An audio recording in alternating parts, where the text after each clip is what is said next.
Today we are joined by Elizabeth from Trek Sierra in Mammoth, California.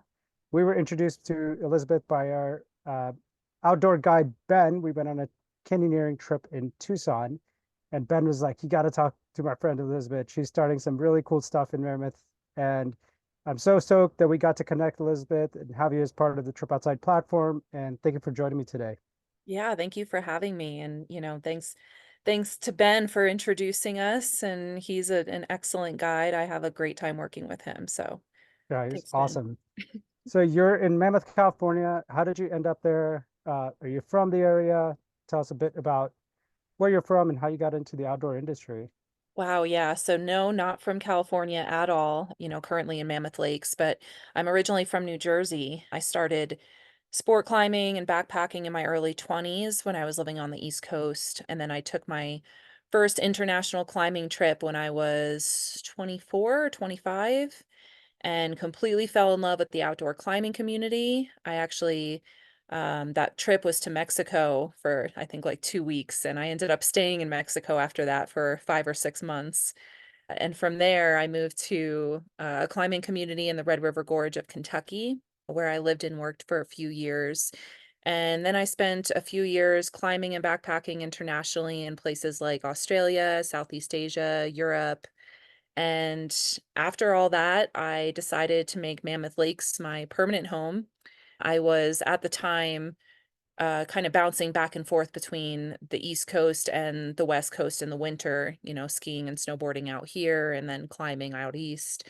And then, when I decided to buckle down and make Mammoth my home, I started taking AMGA courses and started guiding for a mountaineering company called Sierra Mountaineering International, which I still run trips for. But I wanted to make changes in the guide industry where I felt I could only do as an owner, and then Trek Sierra was born. Okay, awesome. Yeah, you told me a bit about the things that you're doing in the industry, and I absolutely love them and the way you're approaching the business, to changing it from the ground up for your guides. I'd love to learn a bit more about what are some of those things that make it unique for both the customer and for your guides that you're doing differently at Trek Sierra, and why you decided to start the company. Yeah, so Trek Sierra, there's a few really different aspects to Trek Sierra. It's definitely more of like a premium service that allows guests to kind of either come in and learn or just be taken care of with, so they can be out with their families and not have to worry about setting up camp and their rentals, people coming in from out of state. But some of the biggest differences between Trek Sierra and some companies I've worked for or I still work for, is ultralight equipment. We're the only guide company that carries specifically ultralight equipment, even though I've been kind of shunned for using ultralight gear in a rental application because, it is more wear and tear on the equipment usually. But I have seen so many clients struggle under the weight of a heavy pack over the years and seen it affect their trip. So I decided I really wanted to push ultralight equipment for my clients. And then we also offer theme treks, which is something that no other guide company in the area does. We have a birthday theme where we actually cook a 3-layer birthday cake for you from scratch on a camp stove out there. We also have an art-based theme where we bring lightweight backcountry watercolor kits, and the group can paint at camp while your guide is getting everything ready for you, dinner. And then we also have a stargazing theme as well. So those are some cool themes that you can add on to your trek. And we do custom training plans and coach support via a ISSA certified strength and conditioning coach. I really believe that, from the moment that a client books a trip, especially if it's something that's a longer trip or, they're trying to do some peaks, some introductory peaks, um, being able to, you know, keep that person on track and have that accountability with a coach, it really sets the clients up for the best chance of success. I've worked for some guide companies that they don't even want you to talk to the clients until the night before a trip. And I just don't agree with that. I understand that, guides can change, but I do believe that even if your guide for your trip does change, having that kind of personal connection and help with training for the objective, in the months leading up to that makes a huge difference in your trip. So, Yeah, I agree completely. And I wish I had that service, or I wish I would have offered that service to some of my friends. And we took a mountain biking trip for my bachelor party. yeah, And that's we a were good not one. The all on mountain the biking trip. same, Nice. we were not on the same fitness scale. All of us were, there was a big variability there. So it was, definitely difficult for some, although in the end it was all super fun for everyone. You're We've always taken going to on have different levels of fitness when you're on a group trip. But that's another thing that's kind of special to Trek Sierra is that we don't put random groups of people together. So it's always a quote unquote private trip. Now we do have a private rate for if you're just one person, but Mhm. when you book a trip with us, say you have three people, you have three people on that trip. We're not putting another three people or another family together with you. We do run specific trips that are like women specific trips, or if you're over 60 where we get, it's advertised as, anybody can come to this. We're kind of trying to do a little meet and greet aspect to that trip, but for the most part, when you book a trip with Trek Sierra, it's only your group on it. Awesome. And then you have so many different options for trips, but what are some of the places you guide? What are some unique things that you love about the places you guide, the hikes, the tracks that you lead people to? If you can give us some highlights. I'm personally stoked to come out there and start trying those and hopefully get out with you. Yeah. Well, we offer trips from Whitney to Yosemite currently, although we are hoping to expand in the next few years to other states. But right now, some of our most popular treks are like the stretches of the John Muir Trail from Mammoth to Yosemite. That's a really popular one. We also do what's called the 12 Lakes Tour, which takes you from the town of Mammoth Lakes to the town of June Lake. And that takes you through 12 incredible alpine lakes. And that trip is 4 days. And I think the biggest day is actually the first day, and the rest of the days are kind of easier after that. So that's really one of our kind of intermediate ones to get into. And then we also have the Yosemite Summit Trek. That's a really popular one that goes up Half Dome and Clouds Rest. And we offer some treks to dip people's toes into introductory summits, such as like Red Slate is one of them.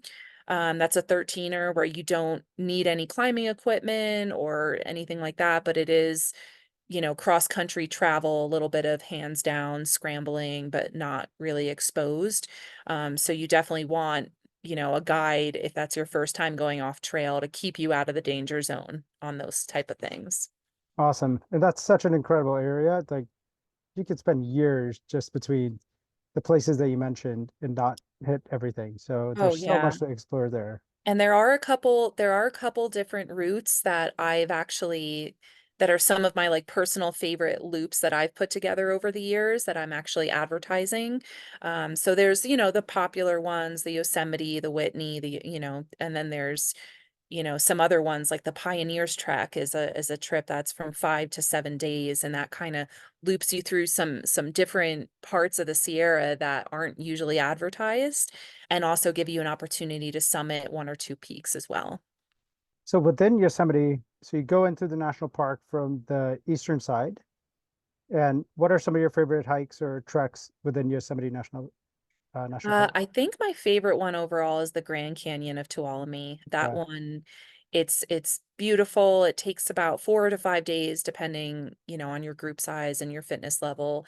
But that it is sort of like a Grand Canyon down there, and you hike down into the Grand Canyon and then you hike out a few days later. But those 2 or 3 days in between, you're hiking just along the Tuolumne River, and there's swimming holes and crystal clear water, and it's just absolutely gorgeous. That's probably my favorite one in Yosemite for sure. sounds incredible. It seems like it's off the beaten path where you're probably not seeing the typical large Yosemite crowds and Yeah, that one it definitely doesn't fill up the way that, Half Dome and Clouds Rest does. And the Grand Canyon of Tuolumne, it is kind of a point to point, so you need to do a little shuttle in between, so that kind of deters people. But anytime I go on and look at permits, because always try to jump on and kind of see which trailheads get filled up, the Grand Canyon one, it doesn't get filled as quickly as some of the others. And, with that extra little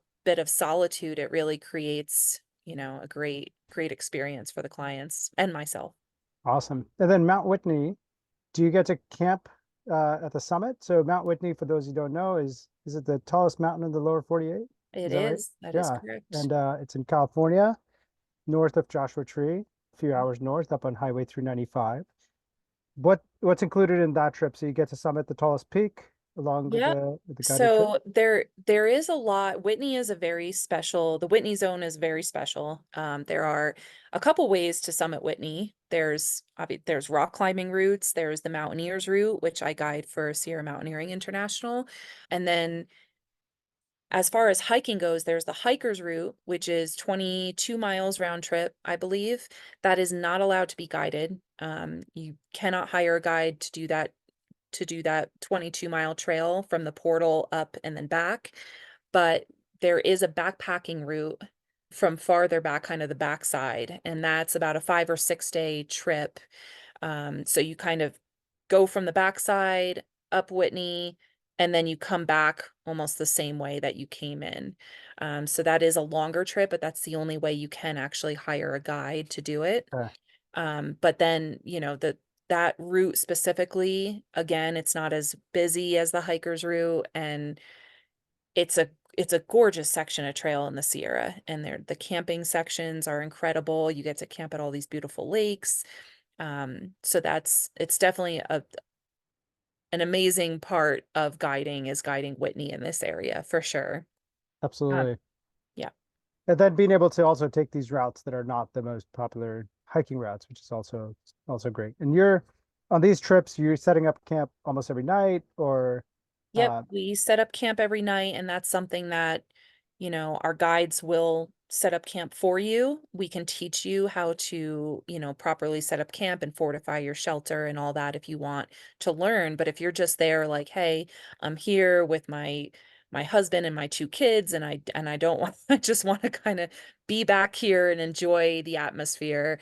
That's it's a great way having a guide there. We take care of setting up camp. We cook all the meals, and these are like 4 course meals that we're setting up. No freeze dried. It's all usually fresh food, or fresh food made from different scratch items.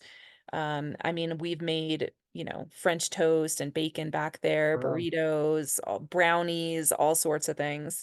So that's actually one of my favorite parts about guiding these trips is introducing really good food to people that usually go out backpacking and they have a backpacker's meal that they just add water to.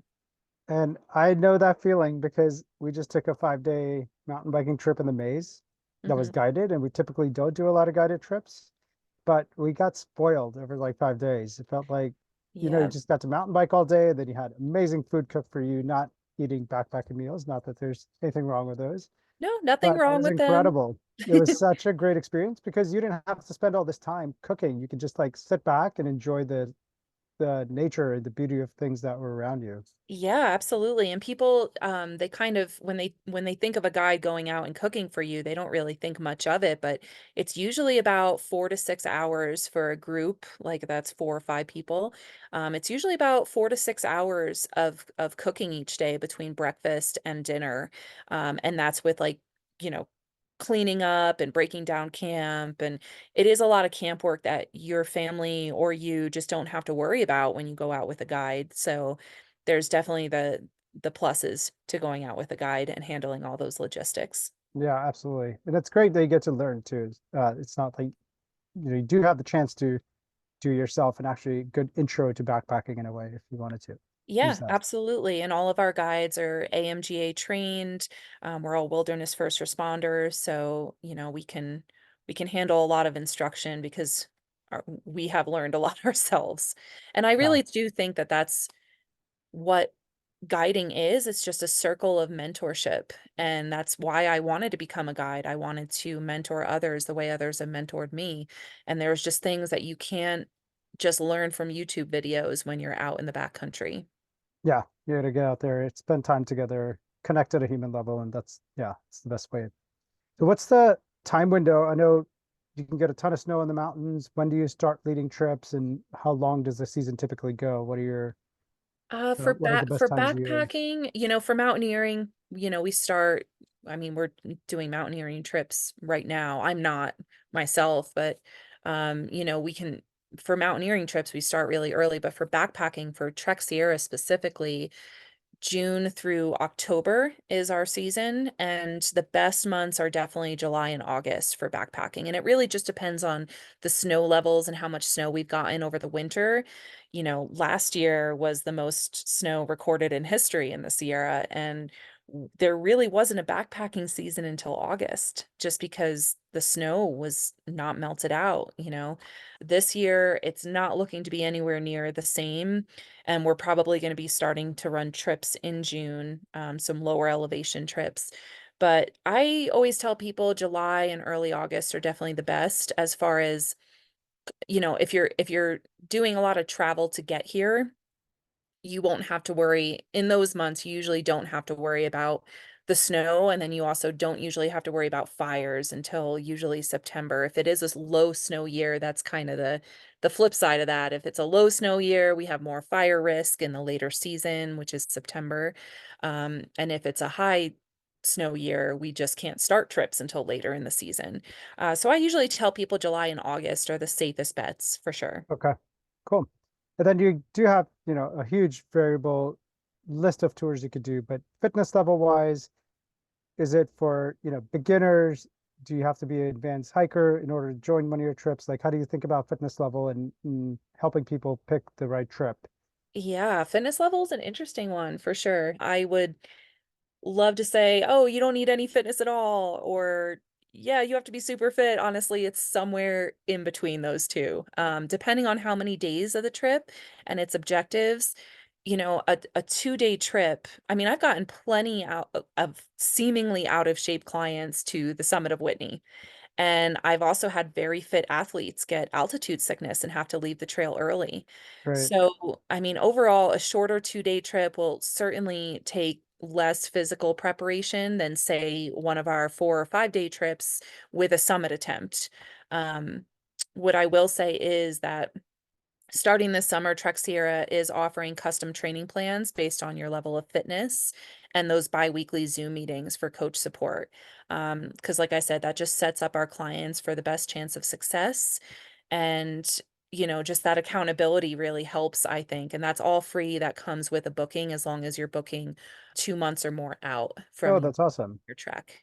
That's super cool. But yeah, usually somewhere in between, like I said, like a beginner, we do have treks that are definitely less strenuous for someone that's just beginning backpacking, but I wouldn't say it's like, oh, I haven't left the couch in 3 years and I'm going to go attempt this kind of thing. Like you're still at altitude, we still cover elevation each day, and on those easier treks, it could be 1,000 feet up to 2,000 feet of elevation gain in a single day. But we are really good about taking breaks, usually every hour, giving everyone a 10-minute break to drink water, eat food, change their layers, anything like that. And that's just kind of a guide's pace, is just that slow and steady. We don't try to push through and get to camp in 3 hours or anything. We really kind of make sure that everyone's, especially because most people in the group, there's less experienced, more experienced, less fit, more fit. So we kind of just even it out because we don't want anyone that's less fit to be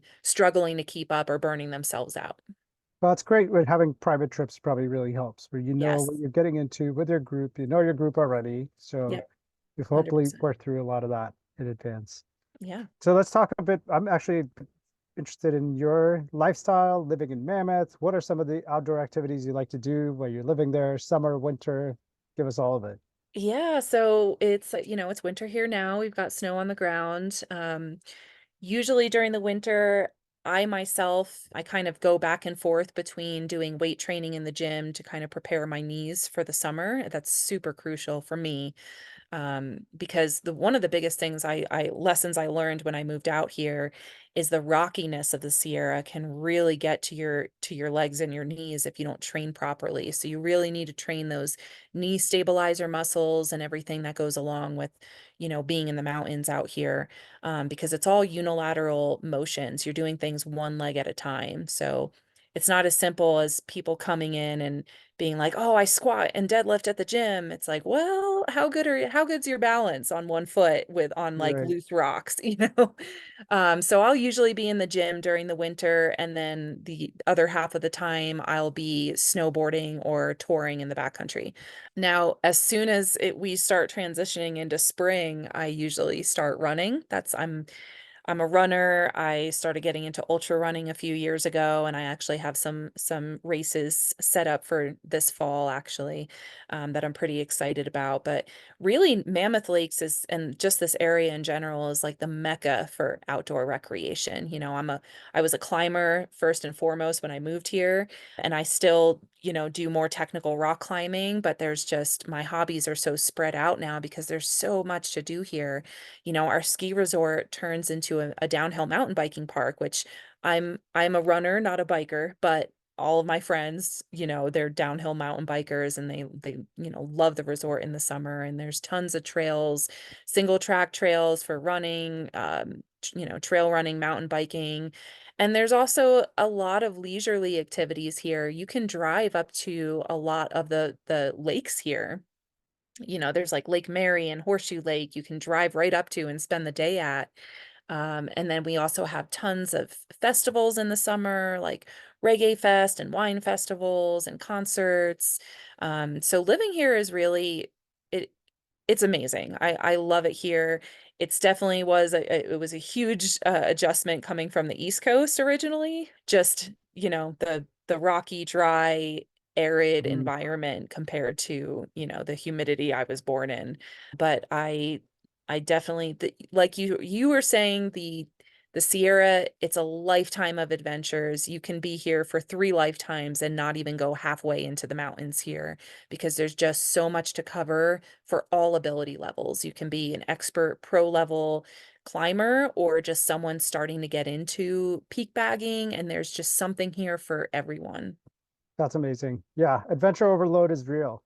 Yeah, Having to choose all the amazing options every day I is know. a, It gets expensive, to be it honest. gets very expensive. Right Getting now into we're more and more hobbies becomes more yeah, and more expensive for sure. yeah, right now we're trying to figure out, do we take on kiteboarding or winging, or do we get a scuba dive instruction? It's, you know, good problem to have. Yeah, it Well, is. I know we're talking a lot about getting people outdoors, and our common mission is shared about getting people outside and lowering the barriers, helping people find support, making it easier for them.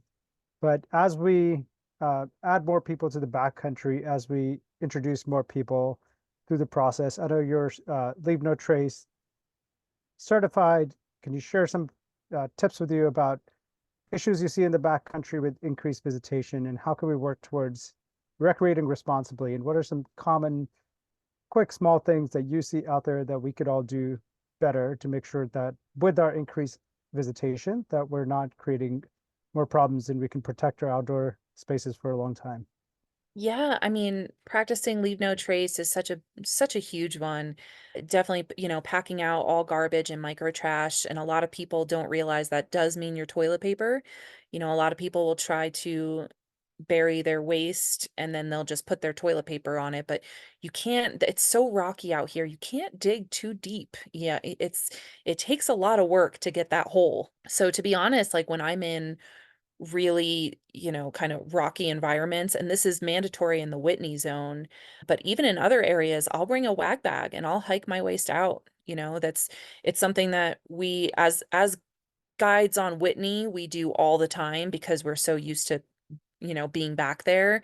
So it doesn't really freak us out anymore. But a lot of people do get freaked out by having to carry their waste around in the backcountry. But, I can't tell you how many times I've been back there and you're in a rocky section taking a break and there's toilet paper and poop under the rocks and everything. And all of that, it just goes a long way to get that out of the backcountry. The Sierra is a delicate environment here. Everything takes longer to grow at these elevations, so not trampling plants and throwing your backpack down on, whatever shrubs that are there. And honestly, there are some leave no trace practices I wasn't even aware of until I became a guide. So traveling in the backcountry with a guide can drastically increase your knowledge of proper L&T practices. Like I have guides or clients a lot of the times they have their dinner bowl and they want to rinse it out in the water even without using um any soap or anything like that. We don't want people's food particles to be put into the water. So we Hmm. tell people to put a little water in your bowl, kind of wipe it out and flick it somewhere in the brush or so dispose of it instead of putting it directly in the water. Do you get Right. what I'm saying? It's a Yeah.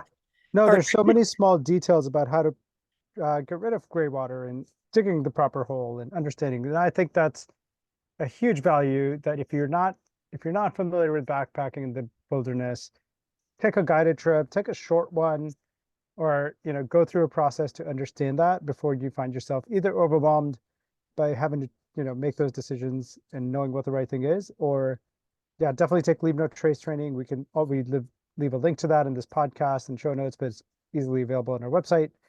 But yeah, thanks for sharing those. Yeah, I mean, like I said, when you're with a guide, we're your mentors, so we're there to help teach you and it taking advantage of that when you're on a guided trip. Like I said, some people don't really want to learn kind of all of the little details and some people are out there because they're preparing for something bigger, and they are preparing for something maybe they want next summer to do the John Muir Trail by themselves or something like that. So that's always something to keep in mind, and I always try to keep in mind with my clients is what are your objectives back here? Are you here to learn as much as you can? Are you here to relax with your group as much as you can?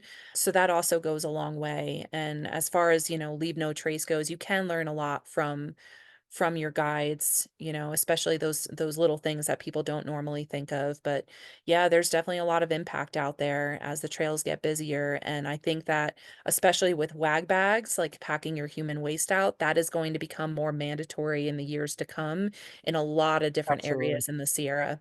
They've already been talking about certain areas and introducing wag bag regulations there. It's really not that bad. Get used to it at home, people. Just Yeah, it's put really it in not our that toilet. bad, Just start using. If we could do it for our dogs, we could do it for ourselves. Yeah, we have a really funny demo that we like to give people. Not a live demo, of course, but Well, awesome.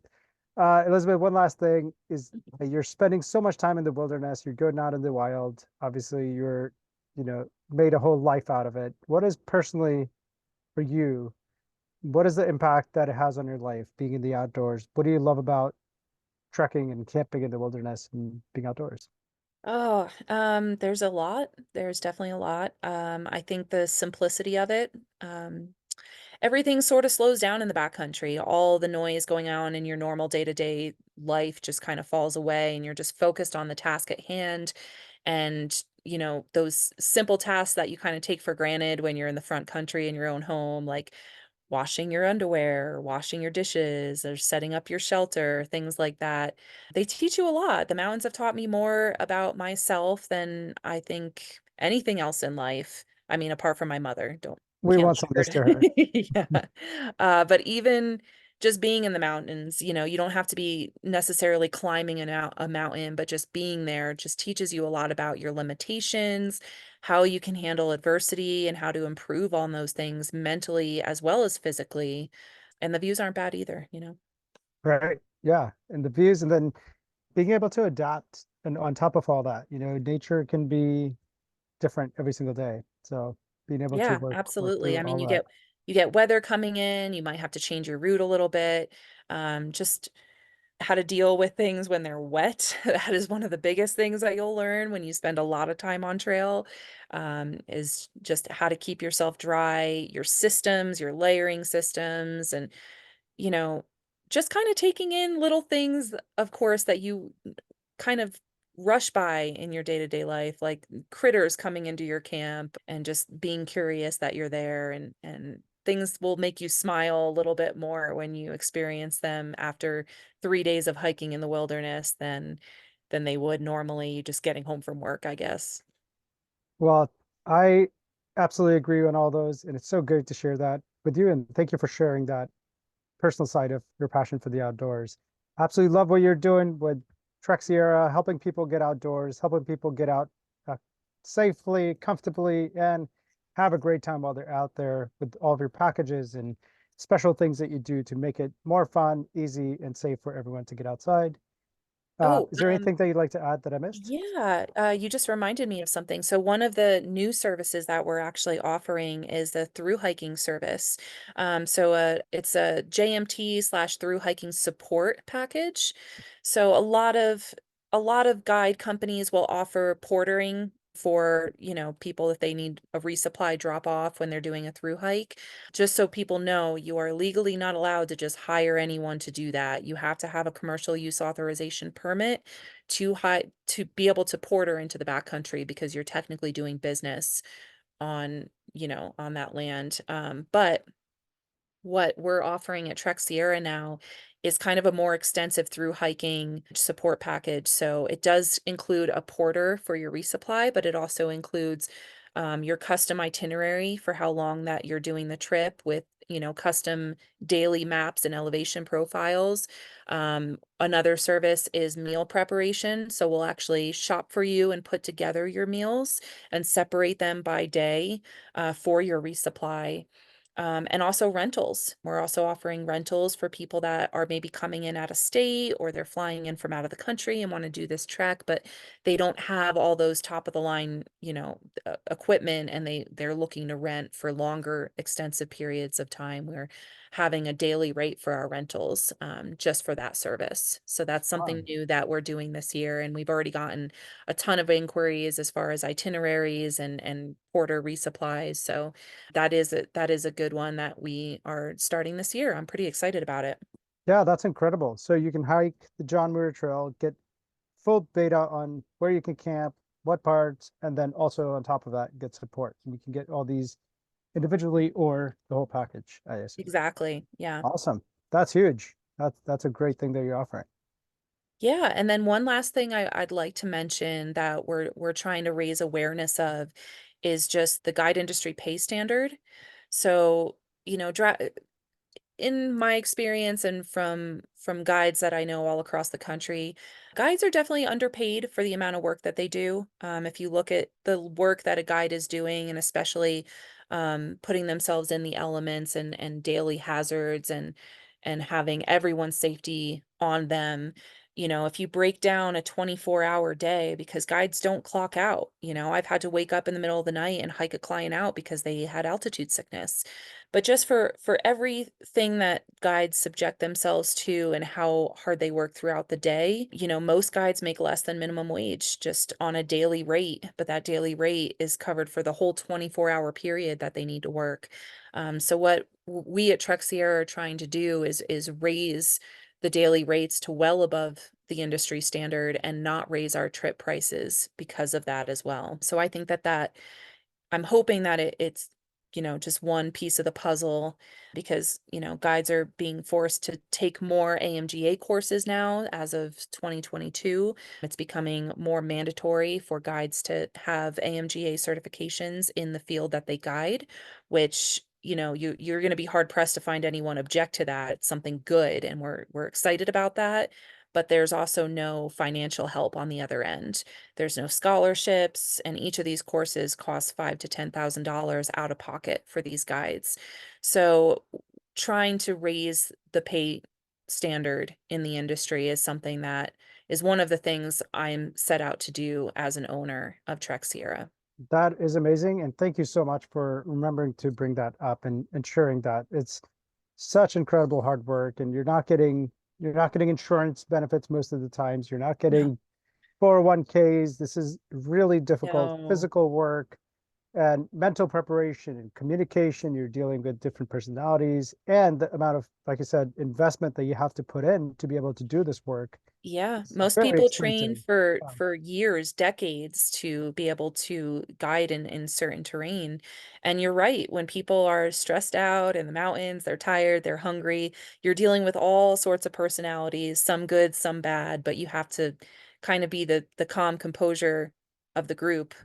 So it is a lot of work, and most guides in the industry make anywhere from $125 a day to $250 a day, but even taking out 8 hours of sleep, which is not guaranteed ever, that's still less than minimum wage in California. Yeah.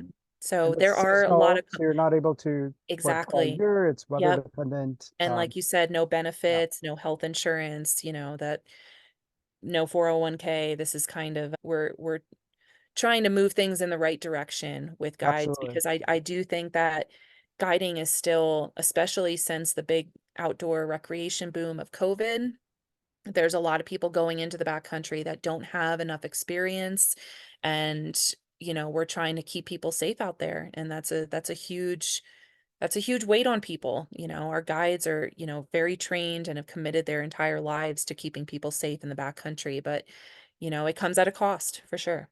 Yeah. Well, thank you. I absolutely love that. And your investment, again, one more thing you're doing to change the industry. And it's great to see new companies and new owners come in with a fresh look and start businesses in the outdoor industry. Thank you so much for joining me today, Elizabeth. It's been a pleasure to meet you and get to know you over the past few months. And we're stoked to partner with you at Trip Outside and collectively get more people outside. Great. Thank you so much, Reet. All right. Thank you.